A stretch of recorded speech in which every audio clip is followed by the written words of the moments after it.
Hi, everybody. Welcome to the 6th Annual How To Festival. We are so excited to have you here with us today for this live streaming event. This is so fabulous. Oh, good morning, Janet. I see people already in the chat room. I wanted to give a shout out to the Library Foundation for loaning us the use of their Crowdcast platform to broadcast the live streaming this morning. Also a shout out to our sponsor, CalCoast Credit Union. Thank you so much. Remember that you can see all the pre-recorded videos on the library's website at sandiego.gov/H2F. We're going to have 8 wonderful live presentations right now, and we're going to kick it off with our co-host. Oh, I forgot to introduce myself. I'm Adrienne. I'm the branch manager at the Rancho Penasquitos Library, and our co-host is Christina Wainwright, branch manager from Pacific Beach, and she's going to kick off our first live streaming production this morning. Take it away, Christina. Cool, thank you, Adrienne. It's such a pleasure to be here with you all today, and I saw that we have some comments coming in. Thank you all for getting up early and coming in to watch the How To Festival with us. We are super excited. So what I'm going to show you today is just a quick demonstration of how to make ramen eggs. Because it's the magic of television, I'm not actually going to boil my eggs for you today, so you're going to do a little bit of pretending. We're going to start out, if you have your eggs, you would just take your regular egg and you would have your water boiling. So imagine bubble, bubble, bubble, bubble, bubble. Take your spoon and put your egg into the hot boiling water. Once you put your egg in the hot boiling water, set your timer. I did my eggs for 7 minutes last night, and I'm actually a little curious. I haven't opened one up yet to see how they're going to work out for us today, so it'll be a surprise to us all. But I used medium size instead of large eggs, and so they felt a little firmer in texture when I pulled them out and peeled them. So work with it, kind of play with it. You might want to go 6.5 minutes, 7 minutes. Do with the texture that feels right for you. When the timer goes off, bing, take your eggs out. Put it into a bowl of ice water. You want to have water with the ice cubes in it. That's going to shock your eggs into stopping the cooking immediately. They'll cool down. They'll get cool enough for you to be able to peel. So you'll peel, peel, peel your eggs. Once you've got your eggs all peeled, let's pretend it's not boiling there anymore. The next step is you're going to prepare your sauce. In order to season your eggs, it's really simple ingredients. I'm going to set it in the bag right here so they won't fall over. But basically, I'm putting it into a little Ziploc bag. You can also use a Tupperware or something like that, whatever you have available to you. But I'm going to start with just 2 tablespoons of soy sauce. And the soy sauce is what's going to give it the beautiful brown color and the most seasoning on your egg. A lot of Japanese seasoning is basically soy sauce and sweet and salt. And so we're using that soy sauce to get the salt flavor. We're also going to use mirin, which is a sweet cooking seasoning. Can you see that one there? So we're going to put an equal portion. So 2 tablespoons of soy, 2 tablespoons of mirin. The other thing we're going to want to add is another liquid because we want to have enough in there to fill out our bag so we can really have enough to cover the eggs as much as possible. I'm going to use water. The recipe I found online recommended between 2 to 6 tablespoons of water. I usually go 2, maybe let's go 3 today. I don't like to add too much water because I don't want to dilute my mixture too much. I want my seasoning to be nice and strong so it really flavors my eggs well. Finally, last step. This one is totally optional, but I like a fishy flavor to my egg. I just think it adds that really nice flavor to like my Japanese cooking. And so I'm going to use a little bit of dashi. Dashi is a powdered bonito soup stock. It's basically a fish broth in powdered form. And then I move mine to a little container because I use it so much. Oh, what is my favorite market at which to buy my ingredients? Oh, I tend to go over to Marukai just because I think they have a really good selection of food. They also have the living section next door where you can get cute housewares and fun stuff over at the Tokyo Central store next door. So it's a little complex. Maruka is my favorite. But there's also like Mitsuwa down the area. You can also get a lot of these ingredients because these are pretty basic. They're not really obscure Japanese ingredients. You can get them at 99 Ranch. I think I've seen some of them. You can also get them at Zion Market. We're very fortunate in San Diego to have such a good variety of international markets. So what I did is I just sprinkled in a little bit of my dashi. It's pretty much going to just mix itself. And then I'm just going to take my peeled eggs and put them in. Now what I want to show you too is we're going to talk for a few more minutes, or maybe just a minute or two. But just in this brief amount of time, you're going to see, I'm going to put 1 egg in and I'm going to keep 1 egg out. Because in this brief time, you'll get to see how the color absorbs into the egg very quickly. It's actually a lot of fun. I was doing this last night while I was playing some games with my friends. And I was like, they were watching me like, what are you doing? I'm like, I'm making eggs because I'm doing this cool thing tomorrow at a How To Festival. And then by the end of our game, thank you, I was able to show them like, look at how like half my egg is already brown. It's fabulous. What you want to do is let your eggs sit there for a while. I did a big batch last night, and so you can see my eggs have turned really dark. I'm going to go ahead and take one out. I washed my hands beforehand, but I want to make sure. All right, so let's see. You can see the difference between a standard peeled egg and my ramen egg that has had the chance to sit. So I made these last night around 9 o'clock, and it's beautiful. What we're going to find out now, though, is how much the color absorbed in, and also how the texture of the yolk is. Personally, I like my texture of the yolk. Oh, yes, this one came out really well. I like my texture to be a little bit soft. I don't know if you can see that it has like a bit of a gooey glistening to it. There's a little bit more cooking on the side than I would prefer. I don't know if you can see that well. I personally like it when there's not any of that hardness where the orange yolk turns a bit yellow, but that's just my own preference. You should cook it to the texture that you enjoy. And so this is, like I said, I cooked these for 7 minutes. They're a medium-sized egg. If I was using the smaller eggs like this again, I might go 645 instead next time. So that is my egg.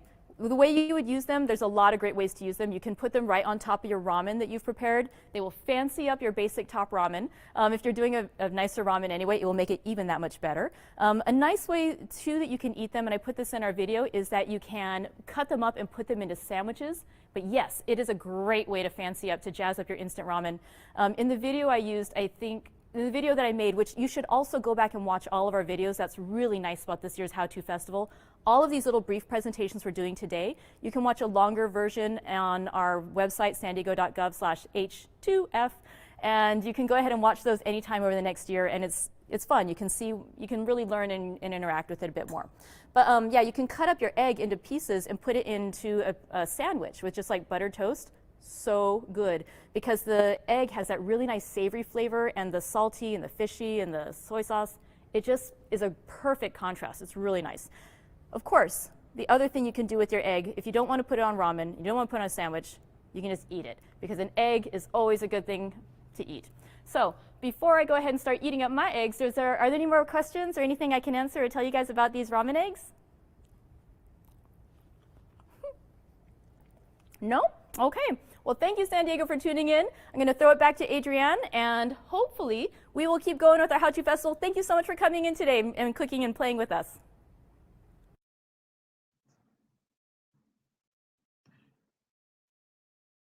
Thank you so much, Christina. Wow, that was so amazing.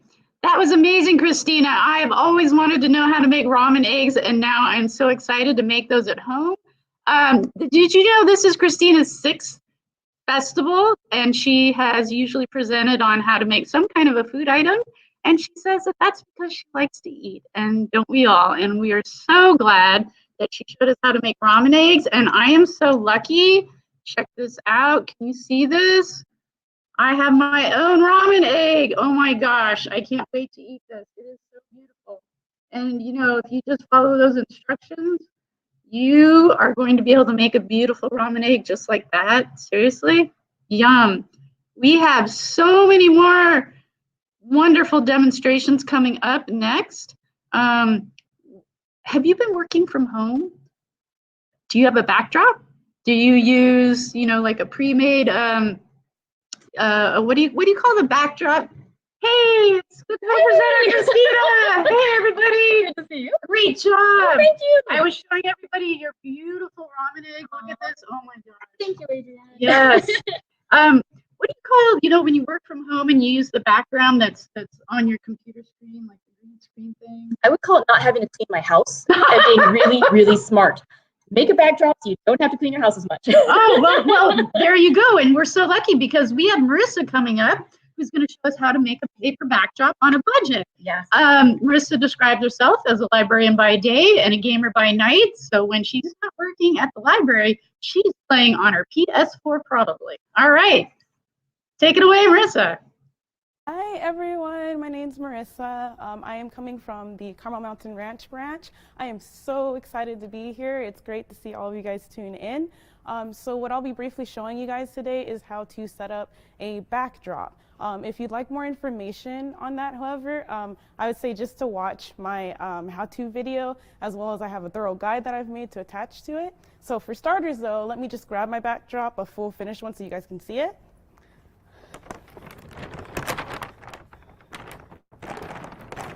Ta-da! It's like TV magic. So this is a backdrop that I've made previously, and it's really cool because you'll get to know how to make that step by step. Again, if you watch my video and read my guide. I'll be showing you guys how to set one up really fast. As you see here, I have some items. It's going to be made majority out of PVC pipe. I've gone ahead and I've actually painted over this as well. And then I also have a couple of clamps too, and these clamps actually hold the background. But let me get started actually putting this together so you can see how it looks as just a normal backdrop.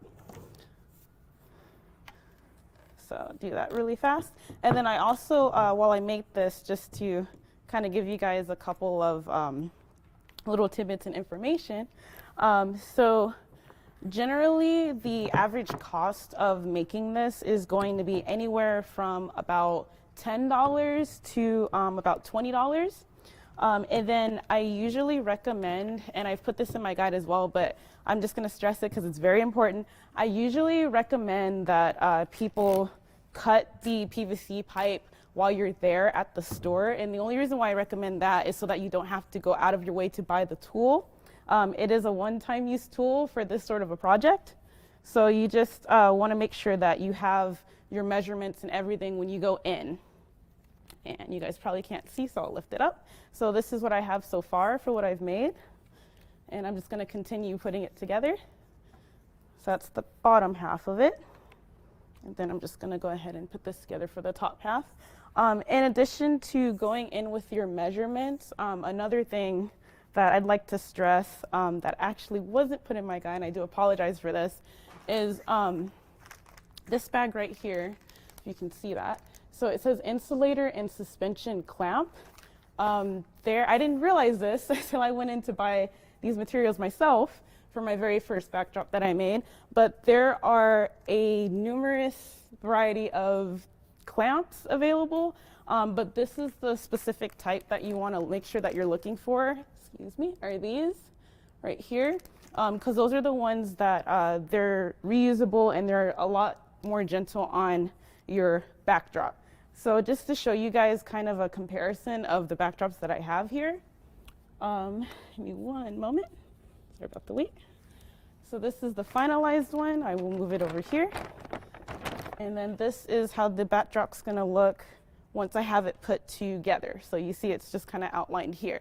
And then over on this side, I've made a paper background, and then this I made using just a printed repeatable background. And then I've put cardboard is what this is, and I've painted it. And then I actually used the glue gun on here as well, just to paint some of the items on there.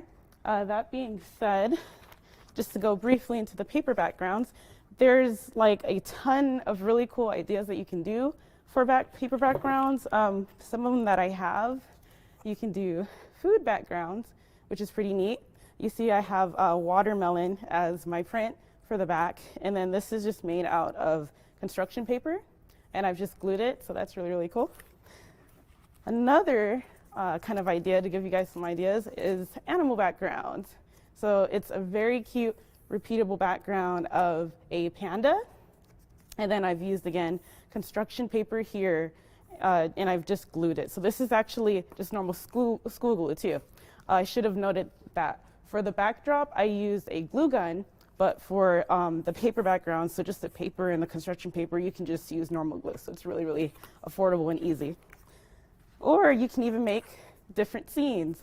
So this one is kind of like a fall scene that you see in the background with the fall leaves, which is really, really neat. And then I also, again, just use different color paper for the construction paper. Or you can advertise too, like I did here. So this is a mixture of construction paper, and then it's also a mixture of cardboard as well. And it really makes things pop out. So this is my Instagram as well. And then also to follow us at San Diego Public Library. but I have a pop out, so this is like cardboard as well, but it kind of gives a little bit of a depth to your paper background as well. And this is a quick overview for you guys, and this will also be in my guide as well as my video for How To Festival this year. But just a close-up of the items that you would need. So this is the PVC pipe that you will need, and then this is the clamp that I was talking about. And then you'll need a couple of pieces of each of these as well. Now this one is completely optional, but these ones are necessary to put the backdrop together. So just to give you an overview for that. It's a very neat and it's a very fun project to make. I love making the backgrounds. It's so much fun. And that's about it. So, but definitely, once you get the chance, please go to sandiego.gov/H2F for How To Festival. And thank you so much for letting me present and be here today. Wow, Marissa, that was super cool. Thank you so much. Yeah, I'm so excited. I totally need to go make one of those. I know. I feel like we could really use a better background behind us. We could. I mean, this isn't very exciting. It is clean, but it is not exciting. Yes. Exactly. We might have to work on that, right? Yeah. What do you think, San Diego? Maybe we can get a nice background for us over here too. Maybe so. Wow. Hey, did you know that we're using Crowdcast, courtesy of the San Diego Public Library Foundation? We are, and actually, can I show you guys? I thought this was super fun. We are not wearing masks right now together because we're both vaccinated and we did our health screening and everything, but I wanted to show you the awesome mask that I picked up from the last time the library shop did their curbside caravan at my library in Pacific Beach. I love the library shop. I thought this was just the cutest thing. It was a mask, so it's healthy, and it totally says who I am. It's a book nerd mask. Are you a book nerd? I am a book nerd. Imagine that. The librarian book nerd. It's no surprise, but the surprise to me was the cool mask and everything that I was able to get at the library shop. They have such a good variety of stuff, and the nice thing too is this particular mask, they were saying that it benefits bookshops and booksellers, and so it's a really nice thing. It's a beautiful mask that I get to enjoy, and it's also helping the book sign community. If you want to visit the library shop website and learn more about it, there's a button on the screen right now saying visit the library shop.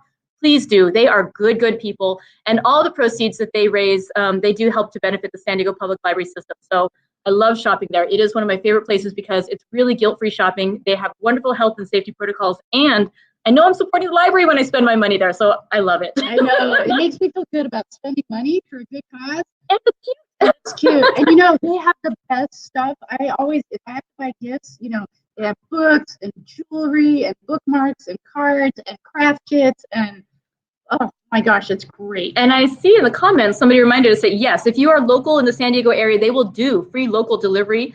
If you're a little further out, not much. You just have it sent out to you. You can have it shipped. But yeah, they will do free local delivery, and they are just the nicest people. Oh yeah, so nice.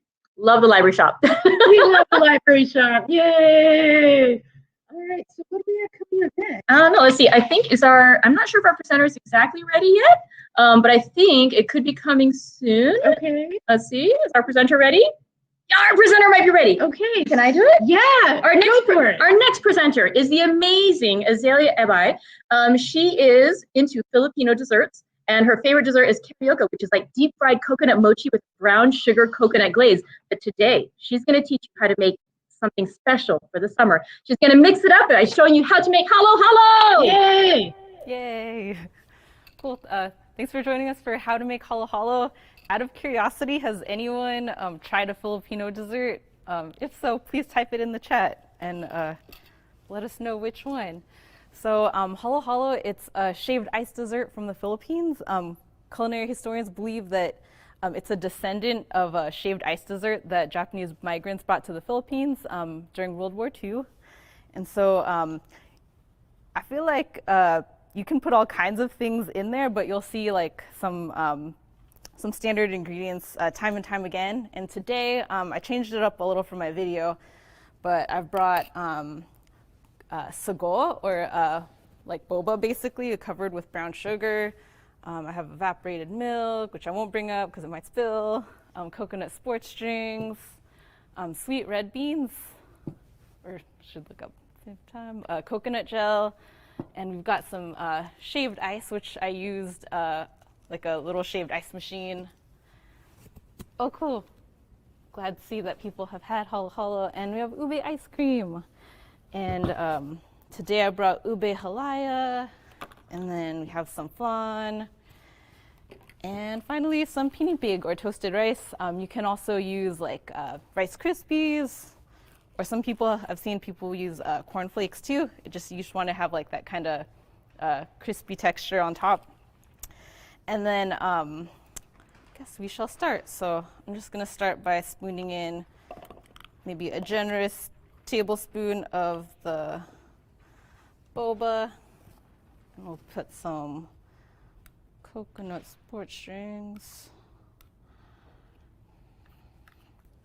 Oh, and something I didn't mention was, of course, you can find all these ingredients at like a well-stocked Filipino supermarket like Seafood City. And I feel like a lot of like well-stocked Asian supermarkets like 99 Ranch would also carry this. I've seen folks, oh, sorry, I'm not talking also at the same time. I added a tablespoon of red beans and a tablespoon of this thing called coconut gel, which is super delicious. And what else am I doing? Okay, so I put all my bottom ingredients in there, and I'm gonna add some shaved ice. Oh gosh.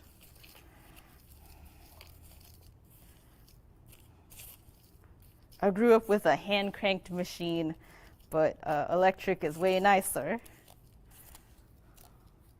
Oh, is turon dessert? Oh yeah, turon is totally a dessert. Turon, it's, for folks who are not familiar with it, it's kind of like a egg roll, but with bananas in it, and then you kind of drizzle like a brown sugary sauce on top. It's super good. So once you've packed your shaved ice, which I just want to make sure there's room for other stuff, then what you want to do is, yeah, banana lumpia. You want to put a heck ton of evaporated milk on top, and then that's what it looks like so far. And then you'll just put on your toppings, and I'm gonna put a really nice scoop of ube ice cream. And then some flan.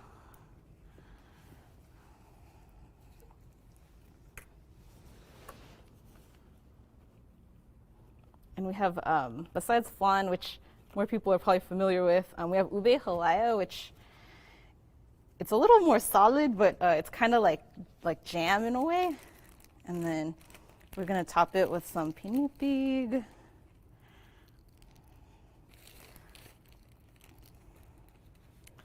And then this is the finished product. Kind of looks weird, but normally when you see it, you'll see like these beautiful colors of like white and purple and yellow and red and green, because Filipinos like food coloring and bright colors. And yeah, and once you're done, you want to mix it up, and it can get really messy. You might consider having an even bigger like bowl or cup. And yeah, and even if you feel like you're like, oh, I don't know if I want to buy like 50 ingredients to make a dessert, I hope that you'll think about trying it at a Filipino restaurant. Is ube jam a thing? Oh, totally. I even see folks will, small businesses will also like create it. Not just like, you can't just buy it at a supermarket. And I haven't seen any locally, but it's really delicious. Cool. Yeah, so thanks for watching. I forgot to say, you can see my video on sandiego.gov/H2F and more videos too. Thank you for watching. Thank you, Azalea. That was amazing looking.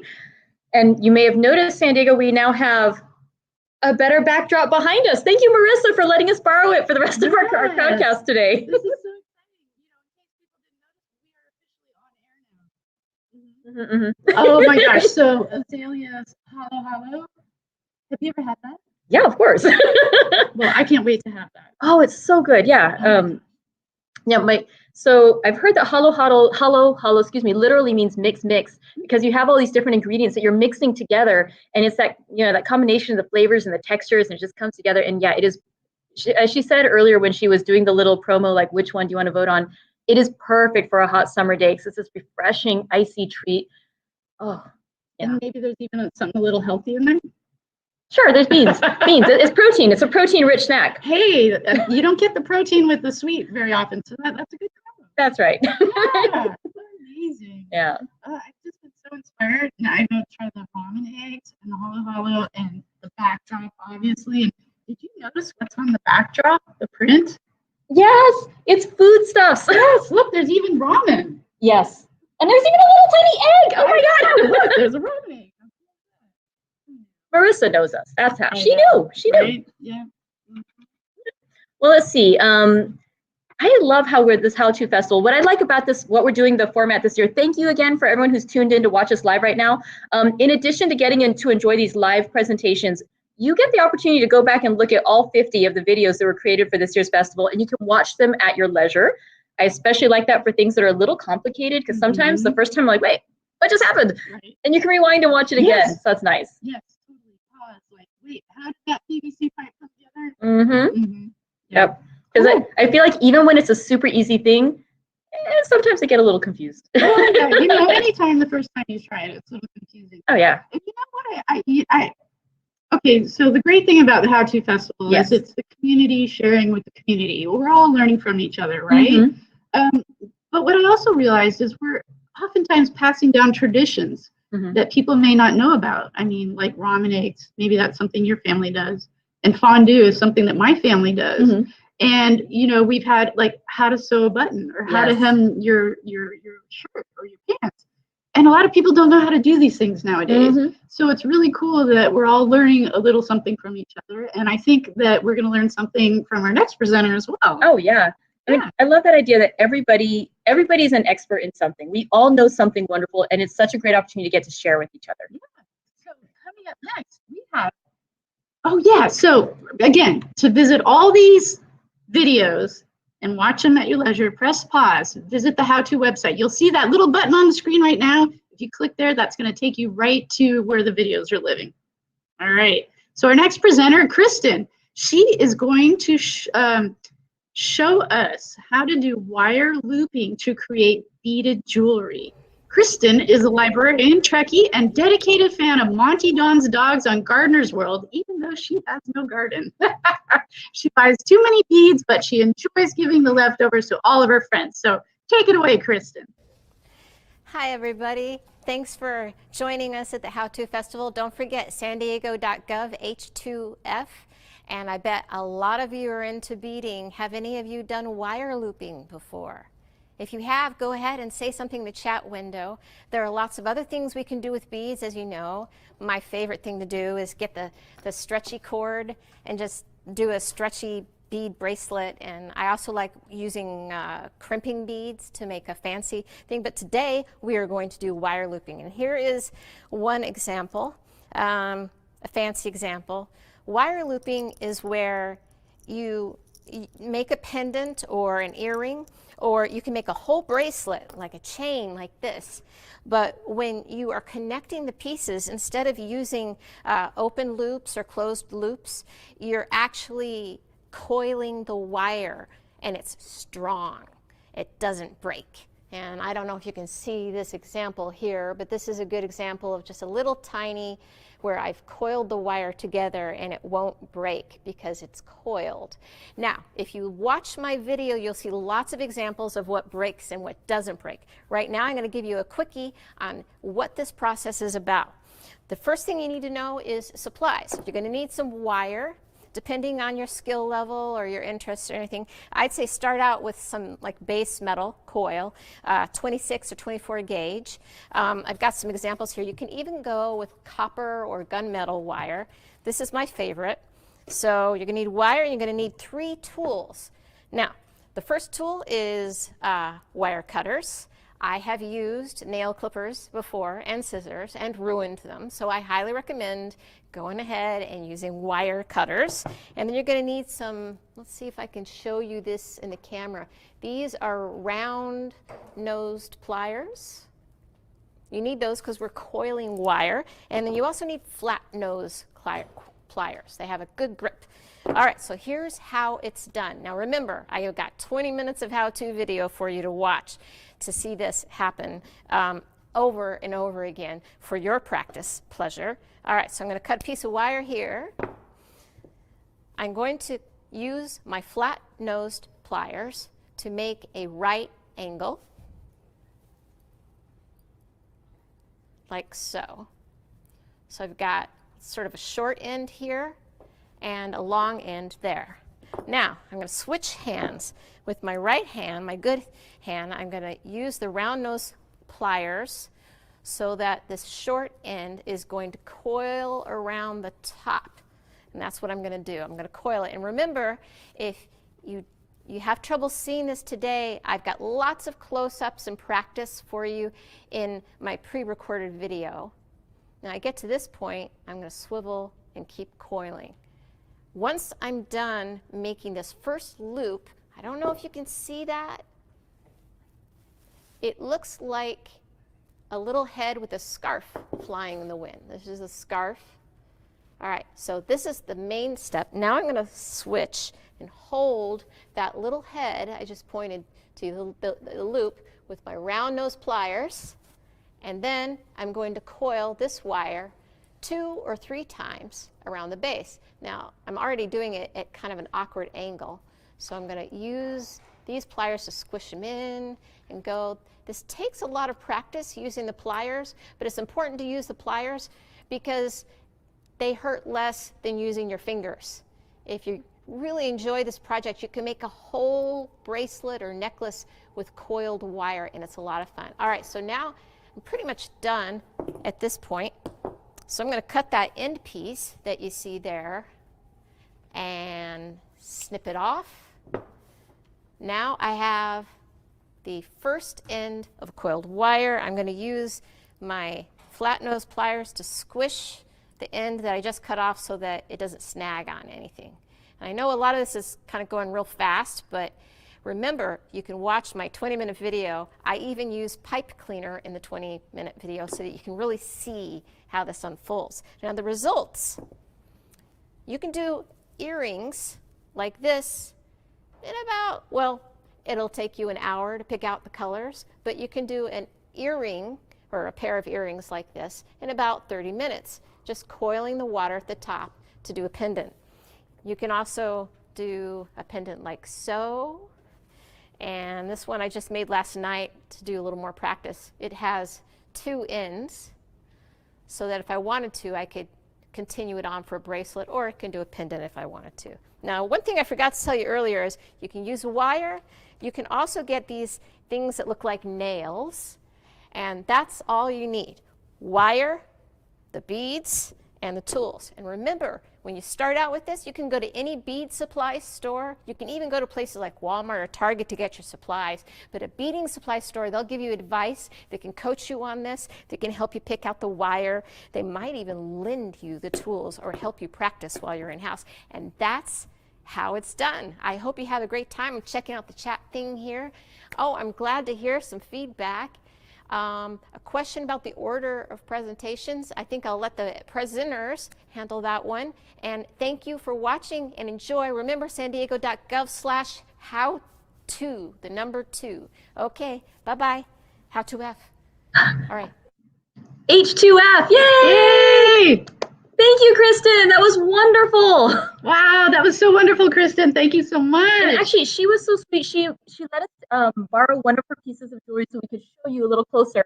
Is that not stunning how she wrapped the wire? Oh, sorry. Can you see that okay? There we go. I was holding it the wrong place. Sorry about that. There we go. So you can see how she wrapped. You can see the wire wrapping technique she was talking about in that little short video. And she just wrapped it around the pin there. And yeah, it held on to this whole thing. So it's on the bottom and on the top. And she was just by putting that simple technique with a couple of beads, she made this gorgeous pendant, which, yeah, you should. No, it's not mine. I'm just borrowing it. But it is beautiful. And you can learn how to make your very own gorgeous pieces of jewelry like this, either to keep or give as gifts. I'm excited to do it. I think it'd be fun. I think, Kristen, we might want to talk to you about this. Actually, speaking of good things, Azalea was able to make us an extra hollow. Oh my so gosh. yes. we have, I don't want you to think we're sharing because we're not that kind. We each got our own. They're wonderful. So yeah, please go ahead and take what you're learning. Be scientific. Test it out. Test it out for science and for goodness. And Cheers. for goodness. Cheers. Wow. Oh my gosh. So I've never had this before. Oh really? No. Oh yeah. I mean, so yeah, and I think when I've had it too, like sometimes we put like sweetened condensed milk on it or something like that too. But yeah, you mix it all up, and we're gonna wait to do that in case I make a little mess. I don't want to do that on camera, but we'll be munching along during the next thing, and it's going to be amazing. And actually, is our next presenter ready already? Wow. So who is our next presenter? Our next presenter is Joe Meisner. Now, Joe modestly describes himself as a humble librarian in the big city. Joe Meisner is going to be here today teaching us all how to make a tasty mixture to enhance many of your favorite dishes. Joe, let's learn how to make a mixture. Wonderful to be here today at the How To Festival here at the beautiful Central Library. I'm going to show you how to make a mixture today that will enhance all your everyday menu items. Real easy to do, adds a whole bunch of flavor to all your cooking. So what is the mixture? Just common ingredients put together, easily stored. Use onion, shallots, and garlic. And we just chop that up and we mix it all up nice. So there's your mixture. You can use it in many items. In my video, we make meatballs, we make pasta sauce, we make shrimp scampi, garlic bread, and a bunch of other delicious items. It works really well. You mix it with a little cream cheese. You can do stuffed mushrooms or stuffed peppers. Those are really, really wonderful. A lot of flavor. Today, we're going to use it to make some salsa. So we're going to use about 3/4 cup of our mixture. We have some diced up tomatoes. We're just going to throw that right on in there.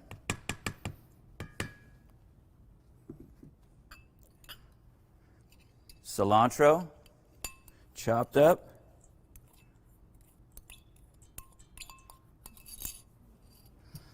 To give it a little bit of heat, we're going to put in some chopped up serrano chili. Wish this was smell-o-vision because it smells really good right now. All right, and what else do we want to add? We're going to add a little bit of white wine vinegar to give it that relishy taste. And to top it off, we're going to use some ground pepper.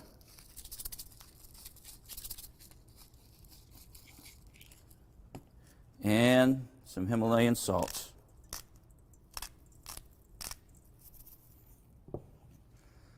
And we just take all those wonderful ingredients and we're going to mix them up.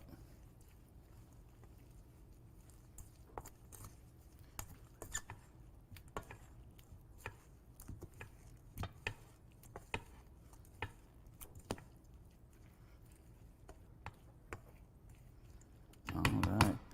So there you have it. A delicious, simple to make, super flavorful salsa that you can whip up for your friends or family. Real easy, real quick. Please check out my video and the other videos. Go to sandiego.gov/H2F. We really appreciate you being here today. Had a great time. Now we got to eat some salsa. So thank you. Wow, thank you, Joe.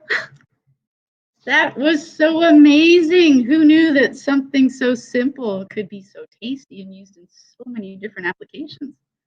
So Joe was kind enough to provide a little sample here. Do you want to grab your chip? I'll grab my chip. Yeah. So Joe brought us a little bit of his salsa and his guacamole with the mixture. Ah!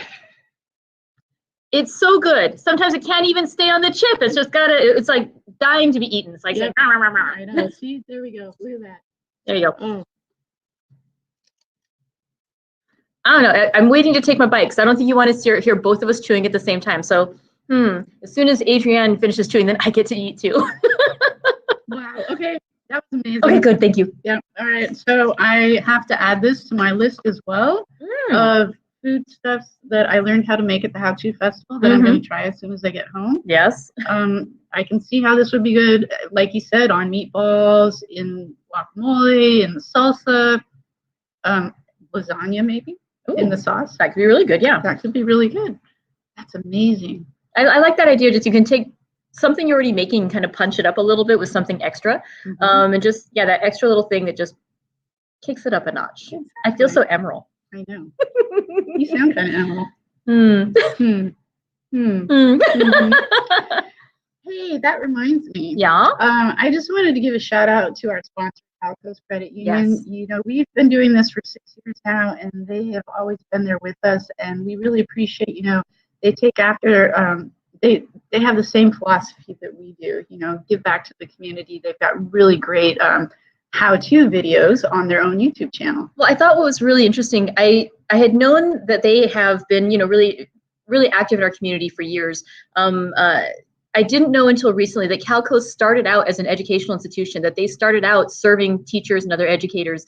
And I just thought that really fit with who we are and what we do too, that we are all interested in helping to increase, you know, to promote lifelong learning. And I just was so grateful that we found them as a sponsor. And actually, one of the things I did, would it be okay to show the little kit? Can you grab the kit? Oh, yes. So our next presenter, he's going to be doing a presentation about origami. We'll get to that in a second, but Calco's, they were also able to help us provide some kits. And so actually, let's do all three. So we were able to provide, you might be able to still get them at the 25 libraries providing contactless hold pickup service, but we had kits so you can learn how to do your very own origami, like we're about to learn how to do in our video, how to do your paper quilling, and even there's some bananas, because there's this thing called a banana dog, which I had never heard of before the How To Festival. So yay, How To Festival. But you can watch one of the videos and learn how you can transform a simple banana. You thought it was just for eating? No, it also can be a banana dog. And so you can pick up these kits at the 25 libraries providing contactless hold pickup service. We've been giving them away for a few days, so please call your library first if you're going just to pick up the kit to make sure they do still have some in supply. Good idea. And then I think, is our next presenter ready? I think so. Yes. Great. So what we have coming up next is how to make an origami lotus flower with Tombono. So in addition to making origami flowers, he also likes to draw, color, and paint. Nice. Thank you, Todd. Good morning. Good morning, everyone. How's everyone doing? So today I'll be showing you how to make your own origami lotus flower. If you like making origami, or just share what your favorite origami is in the chat box. So you just need a 6" by 6" origami paper.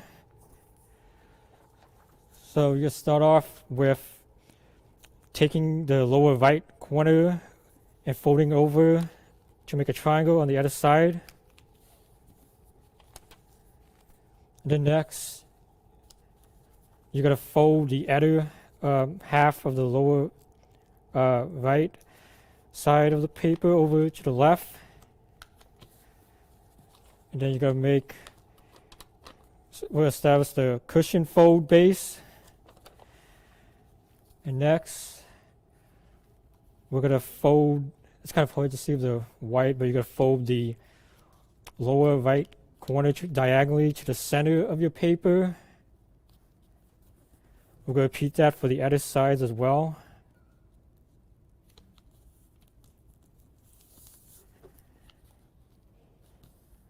And we're going to take the top side of the paper, fold it over. This is the foundation for our cushion fold. And then next, we're going to start with creating the flower base. So we're going to fold all the sides again. So take the lower right corner and fold it towards the center of the paper. We're going to repeat the steps for the other sides, fold it from each side.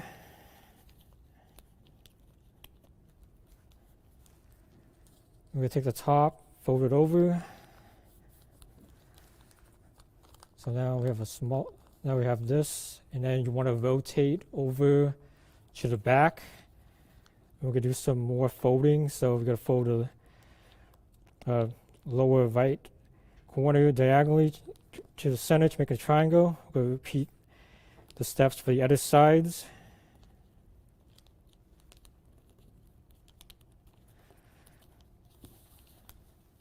So fold the top, and then last fold the top of the paper. So now you want to start taking each of your 4 flaps. You want to fold it back. So repeat it for the 3 other sides.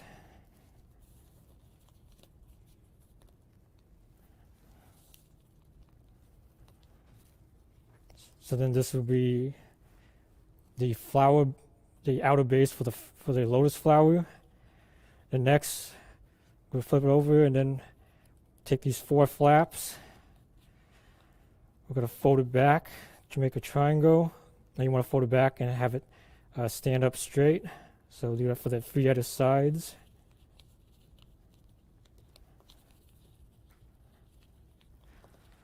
So that's our outer petals for the lotus flower. And the last step is to take the inside flap. I'm going to fold it up and straight back up again. Repeat that for the 3 other sides.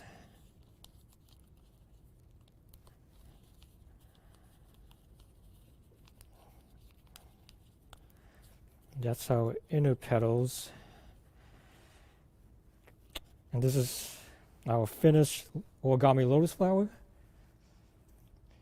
And thank you for watching my how-to video. Please check out all of our wonderful how-to videos on sandiego.gov/HUF. And just a reminder, we also have a wonderful how-to activity kits that you can pick up at one of our 25 pickup and in-person services location. And we'll turn it back to Christina and Adrienne. Here, you hold this one. Yeah. Wow, thank you, Ton. So Ton was kind enough to provide us with one. This is what I folded during the thing. I loved this craft. It was super fun and easy. Oh, you did really great with that. We had such clear poem directions. I really appreciated that. Thank you, Tom. That was really cool. Let me check the bottom of that one. Yeah, I think I did that right. Yeah. Yes, I think so. I think yours looks really great. Well, that was super fun. Oh, That is so amazing. yeah, I like doing origami. It's fun. Yeah. Wow. That is really a neat one. Thank you. Thank you. Got to try this one at home. Mm-hmm. And like Tom said, some of our library locations still have the origami activity kit. Just call your local library first to make sure they have some before you go pick it up, okay? Unless you're going to pick up your books today anyway, in which case it'll be a bonus if it's there. Exactly. I almost feel like I should put this in my hair. It's really Yeah, that's pretty. kind of cute. Yeah, That looks good on you. I think so. I think so too. Yeah. Oh, wow. Wow. Very cool. Now let's see. Is our next presenter already ready? Almost. Not quite yet. Wow. Oh, I think our next presenter is ready. Oh, wow. Well, our next presenter is Craig Wimberly. They're going to show us how to make cute charms. And Craig fell in love with sculpting miniatures last year, and they have made every kind of tiny charm you could think of, including donuts, aliens, cactuses, and bumblebees. In fact, let's go in and see Craig make some charms. Thank you, Craig. Thanks, Craig. My name is Craig. My pronouns are they, them, and today, like Christine said, I am making a polymer bee. I don't know if you can see that. But some of the other things I've made this year, a cactus, I made a tiny bowl. So today you're going to need 4 different colors of clay. I have bumblebee yellow, which I thought was appropriate, black, white, and blue. I already started making some of my shapes just so I could fit in time. We're using Movie Magic today. The most important thing you'll want to know is when you're using polymer clay, you're going to want to have a very clean surface and you're going to want to clean your hands beforehand. Anything that's on your hands is going to transfer onto the clay, and it's gonna get spotty. I personally have 2 cats at home, so every time I use polymer clay, there's tiny little hairs everywhere. So just do your best to have as clean of a surface as you can. And your first step, what I'm doing right now, is just getting the clay ready. It can sometimes feel a little bit rigid when it's still in the package, but for the most part, you just mesh it a little bit and it's ready to go pretty quickly. So I'm gonna go ahead and use the piece that I've already molded, and like I said, I got a little bit of black in that piece, but that's okay. With polymer clay, my favorite thing about it is that it is exactly like when you were using Play-Doh when you were a kid. It's very moldable, you don't have to be perfect with it. If there are tiny imperfections, then it's totally fine. So I am just putting the head on the body of the bee, and then molding the edges so that they stay together. And then I am going to take the rope that I already rolled out. I'm gonna make that a little bit thinner. I can do that on here. And you can just wrap that around.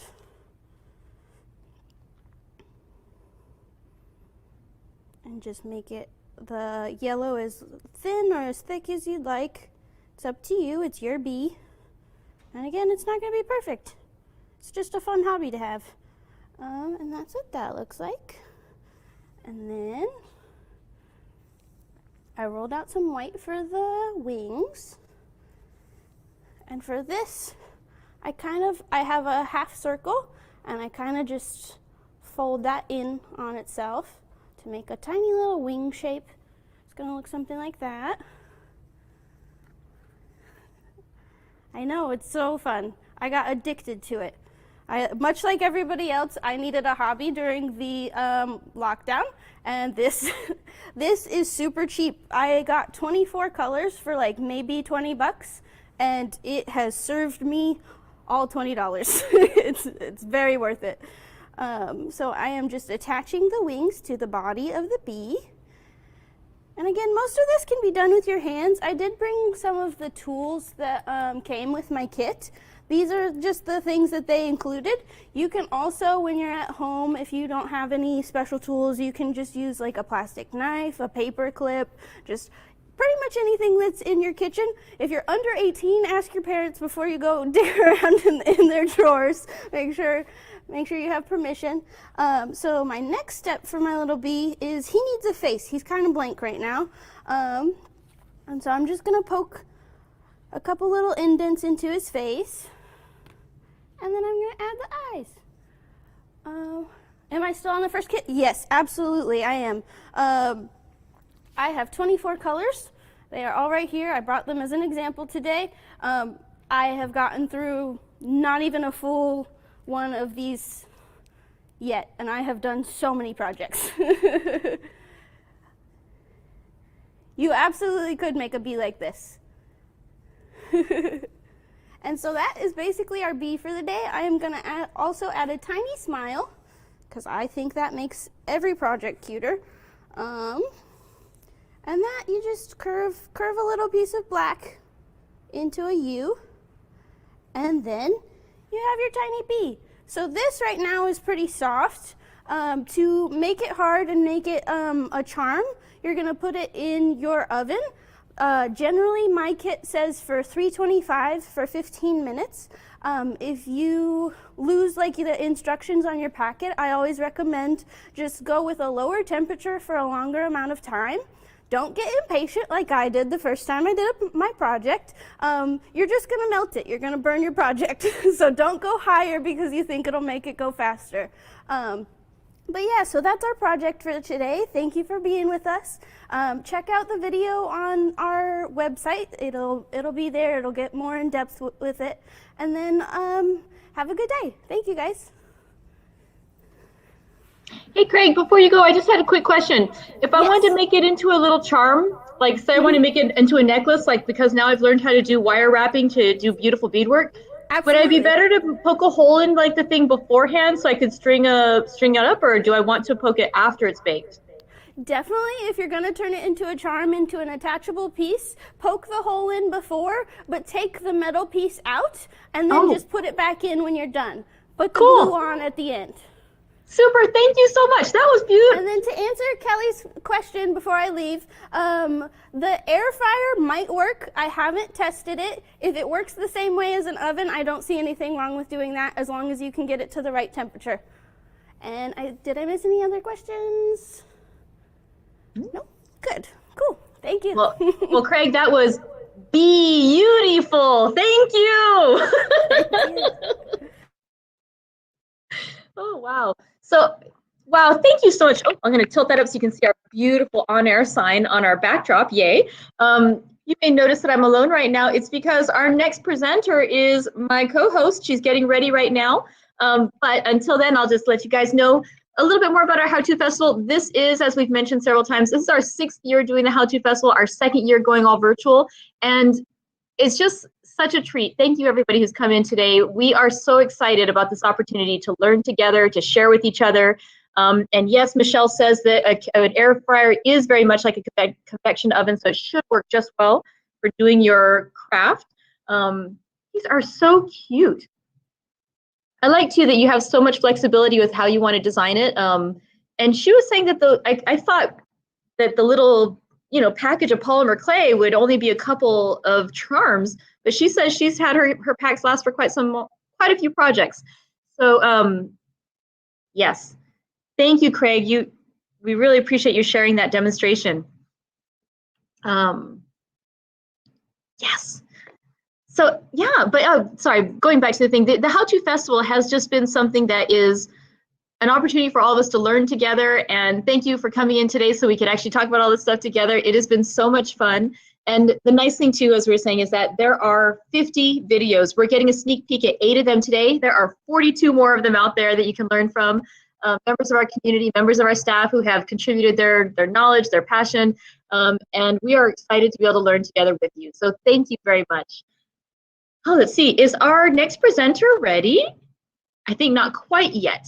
Let's see. Yeah, the videos are up and available though. You can watch them on our website, as we mentioned, sandiego.gov/H2F. You can also click on that little button on the bottom of the screen and that'll take you there so you can watch those videos after we finish today's podcast. And let's see. But those videos will be available pretty much for the next year. You can also catch them on the San Diego Public Library's YouTube channel. There's a playlist devoted to our How To Festival videos. And I think that last year's videos might still be up there as well. So if you are so inspired by what you're learning this year and you say, oh my gosh, I learned 50 new things and I love it and I don't want to stop, don't stop. You can go back and watch that other playlist on the San Diego Public Library's YouTube channel. There's another 50 videos from last year. And on top of that, we have these things called books in the library. You can learn so much more there too. So let's see. I appreciate the videos since How To Festival has always been held on daytime working. Yes, in the first 4 years that we did the festival, we did it in person at the libraries. And the idea was we would have a simultaneous event at many libraries, but you had to choose which one you're going to go to. Now you don't have to choose. They're all available to watch when you want to, where you want to. And in fact, what we're going to watch right now is something I've been looking forward to a lot. I think our presenter is ready. Is that right? Yes, our presenter is ready. Our presenter is my co-host who's in the other room right now, Adrienne Peterson. Adrienne says that she has been making cheese fondue for family and friends since she was old enough to grate cheese, which means she might be an expert because that has been a little while. All right, so thank you, Adrienne. I'm looking forward to your fondue, both to seeing it, learning it, and maybe tasting it. You can see my hollow is almost gone. Hi everybody, I'm so excited to share with you how to make fondue. So I'm gonna go a little bit fast, so don't forget that you can watch the full video and see the written instructions on the library's website. So first of all, I already have my dry white wine in my electric fondue pot and it's just getting warm. You don't want it to boil. You can see there are just tiny little bubbles there. And I've already grated my cheese and I've mixed it with a little bit of flour. So you're gonna add a portion of your cheese and you're going to gently stir it. And this is actually one of the secrets, is that you're gently stirring And again, you have it over just, you know, kind of a low heat. You don't want it to get too crazy hot. You don't want to burn it. So while that's getting a little bit warm, I'm going to talk to you about our other secret ingredients. The dry white wine, we're going to be using a little bit of white pepper and some freshly grated nutmeg. And we're using something called Kirschwasser. You don't want to actually drink it. It's not so tasty, but it adds a little something special to the fondue. You won't really taste it, but the thing is, if you forget to put it in there, then you'll notice that you forgot that secret ingredient. So again, I'm still stirring my cheese and it's slowly melting. You see how it's getting a little bit smoother there? And you notice that I'm stirring pretty slowly and the cheese is melting, and I'm doing it just calmly and consistently because you don't want to mess up all the cheese fibers. Seriously, somebody who lived in Switzerland told me that this is the authentic way to make it. Did you know that fondue is not actually some high-class food thing that you only get at certain restaurants? It was actually a way to use up leftover bread and leftover cheese, leftover wine. Who knew it was going to turn into such an amazing, amazing food stuff? So my first little section of cheese has melted into this nice velvety consistency. So I'm adding a little bit more cheese. And the great thing about the fondue, that when you're making it, is if it gets a little too thick, you can always add a little bit more wine. And if you feel like it's getting maybe a little bit too thick, you can always add a little bit more. Oh, yes, absolutely. So somebody asked about non-alcoholic substitutions. Absolutely. So what I would suggest is you could use maybe like a really, really dry apple cider mixed with water. You don't want it to be overly sweet or heavy. So you're looking for something that's really light. And you don't want it overly sweet because you're actually going for a really dry flavor with the fondue. So make sure it's an unsweetened apple cider product that you're using. And what else? Did anybody else have questions? Mixture sprinkled on the fondue? Whoa! That would be an avant-garde way to serve your fondue. I encourage you to try it. Why not? The more the better. So can you see how smooth the fondue has become now? So again, it's all in the technique. I'm just going to add a little bit more cheese because I would like it to be just a little bit thicker. There we go. Now, I'm using an electric fondue pot so that I can demo this to you without any live fire source. If you were using a traditional fondue pot, you'd be actually making the cheese in a saucepan on the stove top, and then when it's ready, then you would transfer it into your fondue pot. Yes, I know, it's very easy. And I know that you all have at least one fondue set because everybody gives them at gifts, right? But nobody knows how to use it. But after today, you will know how to use it. All right, so can you see that? Can you see how nice and smooth this is now? Nice and smooth, great. So this is where your cheese is pretty much ready. Have I ever mixed in any other seasonings or herbs? Yes. So let me start by saying, what I'm showing you right now, this is classic cheese. But you're all familiar with the concept of like California pizza. Anything goes, right? So once you learn how to make the classic cheese, then you can improvise however you like. If you want to try a different cheese, go for it. You want to try different breads, I'm using classic French bread, try it. Just think about what tastes good with it. Like, do you want kind of an Italian style fondue? Well, then maybe just a little bit of fresh oregano. Maybe you also want to serve your bread with some sliced tomatoes and sliced cucumbers. That would work, sure. Just don't go overboard unless, because you don't really want pesto fondue, because then you might as well just be eating pesto. All right, which do I prefer to cook with, electric or fire? Oh my gosh, I was such a stalwart, you know, it's gotta be the fondue pot with the sterno, but my friend has an electric one, and I have to say, when we have girls' weekends and we travel, it's so easy to bring the electric fondue pot. You've got everything in one piece, it transports really well. It's a little bit harder to control the heat level on the electric fondue as opposed to when you're on a stovetop, especially if you have a gas stove. you were gifted a Le Creuset fondue pot that we used once. Never wanted to give it away because exactly my favorite fondue pot is Le Creuset enamel, and it's this red color. It's my favorite one. It matches my plates here, so that's my all-time favorite. It's so good that you did not give it away because Le Creuset, you have to keep it. Give it a try. And then what do I recommend serving alongside the fondue? Favorite things that go with cheese. So a really good crisp apple is really nice. I also like small boiled tender potatoes, and asparagus is really great. Lightly steamed broccoli, always with a green salad, is fabulous. Make sure that whatever wine you're serving, if you're serving wine, use something similar to what you used in the fondue. You want it to keep the flavor going. You don't want something opposite of the flavor.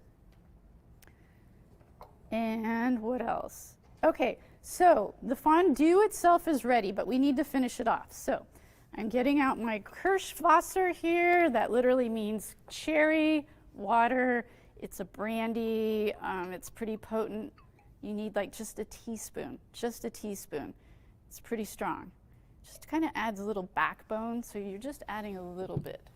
And then I'm going to gently stir that in. And again, I have my heat pretty low, and I'm actually going to turn it down even lower because I see it starting to make a few bubbles. You don't want it to be bubbling like boiling. You just want to keep it warm and melted. I'm going to get out my white pepper. If you don't have this, it's really important that you use white pepper and not black pepper.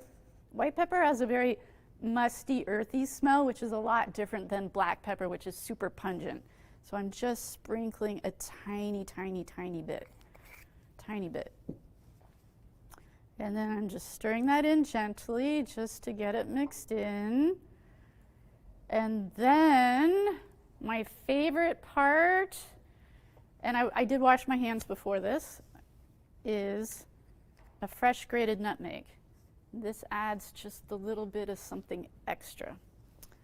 I have a microplane here and just grating a little bit. I don't know if you can see that in the overhead camera. Can you see just those little tiny flecks of nutmeg going in the top there? Maybe. Yeah, be careful. Thank you, Christina. Yeah, if you are using a microplane and an actual nutmeg, be careful because I've been known to drop the nutmeg into the pot of fondue before. But that's okay, you can fish it out with a spoon. If you're using powdered nutmeg, just the littlest, ittiest bit. I just dropped a little extra in here. I'm just going to fish that out. There we go. All right, so can you see that? Can you all see that just a little bit? You see the little tiny sprinkles? Somebody grates your finger off. If you do that, please don't grate it into the fondue or you're going to have to start over again. All right, there. Now I'm just stirring in the nutmeg. Can you see how smooth that is? Oh my gosh. So this is pretty much ready. There we go. Again, if you were using a traditional fondue pot, you would have made this on the stove, and at this point, you're transferring it into your traditional fondue pot. You've already had the heat source on. Again, don't make it too hot. Just keep it warm. All right, so I'm going to set aside my spoon. I am going to take my fondue fork, and I'm going to get a piece of bread. And let's pause for a moment and talk about fondue etiquette. When you're eating fondue with people, you use your fondue fork to dip your bread into the cheese like this. Doesn't that look amazing? Can you see that, how it's nicely coating? It's really smooth. Can you all see that? Check that out. Are you hungry yet? Okay. So, etiquette. After you've dipped, you take your bread and you put it onto your own plate. Set aside your fondue fork. Then you can eat with your own fork. Don't eat off the fondue fork because you don't want to eat off of it and put it back in the pot for everybody else. So then, I have my lovely piece of fondue. Oh, so good.